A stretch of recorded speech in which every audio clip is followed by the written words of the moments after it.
Gandang umaga. Road trip to Laguna. Piliin mo ang Pilipinas. Ito, maglalakbay kami ngayon dito mga ka-road trip, no? So, ang biyahe namin ngayong araw na to ay papunta kaming Laguna.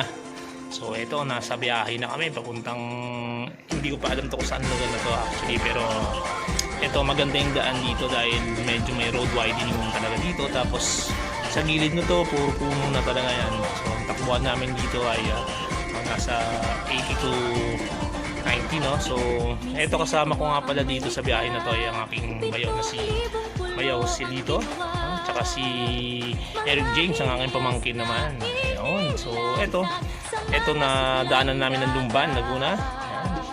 Ito naman, approaching kami dito sa Pagsanhan.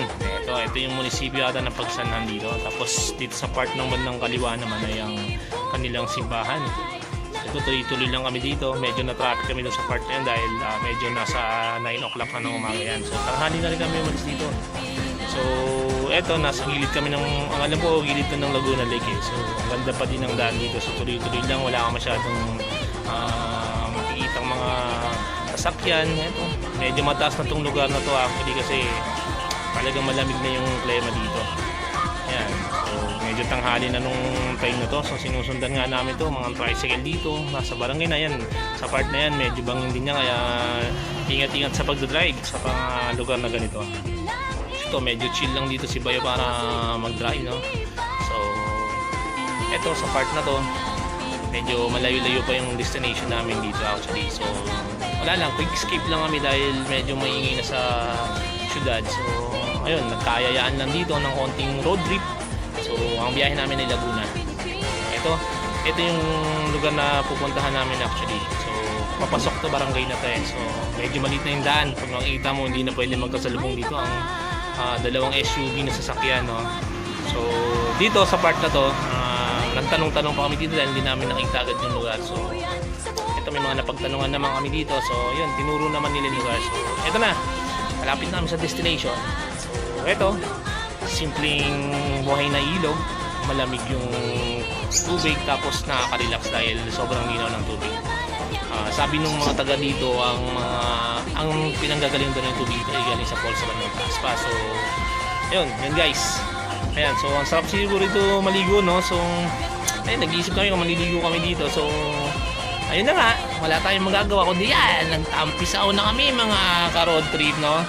Ay, sayang din naman kasi yung tubig. So, sabi naman nung may-ari nito sa lugar na to, sa property na to, na tinignan din namin actually. So, ayan, tamang babad lang kami ng tubig. Yan, tamang kwentuhan kami ni Bayaw tungkol sa buhay niya, tungkol sa kung ano-ano man niyang future. Yan.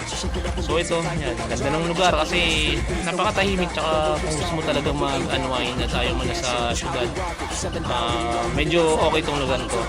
Pwede mong i-relax yan. Tapos sa bandang taas kasi niyan puro talaga namang pwede mong pag ng mga farm, ang ganda. Ang ganda ng property na yan. Hindi ko lang nakuha ng video yung mga may bahay pa yan sa actually dyan sa lugar na yan. So, eto, ganda-ganda yung kwentuhan namin dito ni Bayaw tsaka ni Eric. And, so, pauwi na kami. Nagkataon naman nung pauwi na kami, sobrang lakas ng ulan. Grabe. Sa daan pa lang zero visibility na yung kaya medyo dahan-dahan lang talagang takbo namin dito sa part na to. Dahil sigsag yung daan dito, liko-liko din siya talaga.